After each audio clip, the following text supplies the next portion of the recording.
Hello बच्चों, let us look at this question. Movement of solute across a plasma membrane from region of higher solute concentration to a region of lower solute concentration. अब हमें पता है कि हमारा plasma membrane कैसा है. It is semi permeable. Semi permeable का क्या मतलब होता है? सेमी आधा, यानी ये स्मॉल सब्सटेंसेस को जाने देगा. स्मॉल का मतलब क्या होता है? सॉल्वेंट को जाने देगा, सॉल्यूट को जाने नहीं देगा. राइट तो हमें पता है हमारा plasma membrane is semi permeable. We also know that हमारा plasma membrane is selectively permeable. ऐसा क्यों है बेटा?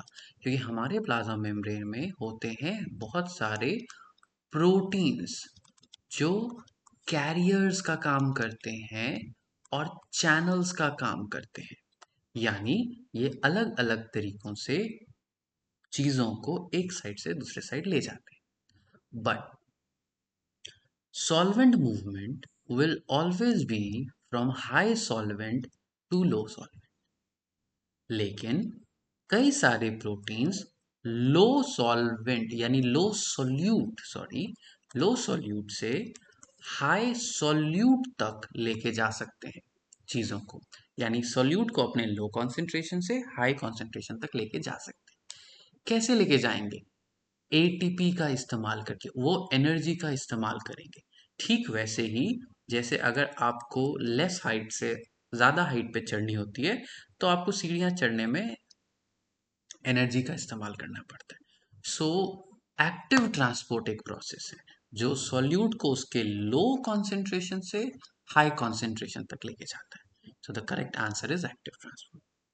बल्क फ्लो यानी एंडोसाइटोसिस या एक्सोसाइटोसिस एटीपी खर्च नहीं करता एंड वो चीजों को उसके हाई कॉन्सेंट्रेशन से लो कॉन्सेंट्रेशन लेके जाता है.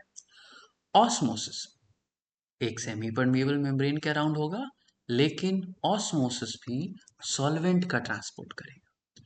एटीपी खर्च नहीं करेगा और सॉल्वेंट के हाई से सॉल्वेंट के लो तक लेके जाएगा. Facilitated diffusion once again would carry solute. क्यों? क्योंकि facilitated diffusion uses special proteins. लेकिन ये भी solute को उसके हाई से उसके लो तक लेके ही जाए. हाँ, फर्क सिर्फ इतना पड़ जाता है कि स्पीड बढ़ जाती है इससे. तो हमारा correct answer, the final answer is a. Hope you understood. All the best.